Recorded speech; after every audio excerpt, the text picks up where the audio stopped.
So hello everyone, welcome back to my another video. আজ তো বিকেল বেলা সবাই মিলে একটু ঘুরু করতে গেছিলাম, তাই ভাবলাম আজ বানিয়ে ফেলি কাইন্ড অফ হোয়াট আই খাই না ইভিনিং। তাই কিন্তু প্রথমেই গিয়ে দাঁড়িয়ে পড়লাম ফুচকার দোকানে। এখানে তো মনে হয় ওয়ার্ল্ড বেস্ট ফুচকা বানায় এই কাকুগুলো। আর পাশেই কিন্তু একটা পার্ক ছিল, তাই চিকু কিন্তু পার্কটা বন্ধ হয়ে যায় ভেতরে না যেতে পারায় পাঁচিলের উপর দাঁড়িয়ে ভেতর দেখছে। ফুচকা কাকুর দোকানের সামনেই কিন্তু ছিল মোমোর দোকান। ব্যাস আমাদের কিন্তু ফুচকা দেওয়া শুরু হয়ে গেছে। আহা দাঁড়াও, আগে একটা মুখে ঢোকাই। আহা হা পুরো মুখে যেন ব্লাস্ট করলো, একদম দারুন দারুন। দেন তো চলে গেলাম মোমোর দোকানে।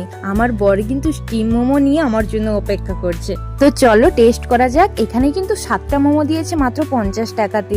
দেখো প্লেটের ওপর কিন্তু ওদিক থেকেও হামলা হচ্ছে। মোমোটা কিন্তু গরম ছিল, কিন্তু একদম অপূর্ব স্বাদের ছিল। ব্যাস এবার তো নিয়ে নিলাম ফ্রাইড মোমো। উফ, এটাও কিন্তু ভীষণ গরম, আর এটা তো স্টিম মোমো থেকেও খেতে দারুণ। যাই হোক, প্রত্যেকটা মোমোর মধ্যে কিন্তু ফিলিং একদম ভর্তি করে দেওয়া ছিল। এবার তো খেলাম স্যুপটা গরমের মধ্যেও ভালো লাগছিল, কিন্তু এটা যদি শীতকালে পাওয়া যেত অমৃত লাগতো। এবার তো চলে গেলাম আইসক্রিমের দোকানে। আমি নিয়ে নিলাম একটা কুলপি, যেটা আমি টেস্ট করে চিকুর পাপাকে টেস্ট করাতে যাচ্ছিলাম, কিন্তু চিকু নিয়ে নিল।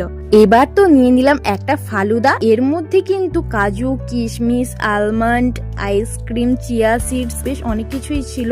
যাই হোক, কিন্তু এটা আমার অতটাও ভালো লাগলো না। তো আজকে সন্ধেটা তো এভাবেই কাটলো। আমরা এবার বাড়ি যাই। তোমাদের যদি ভিডিওটি ভালো লেগে থাকে একটা লাইক করে দিও। দেখা হচ্ছে অন্য ভিডিওতে। বাই।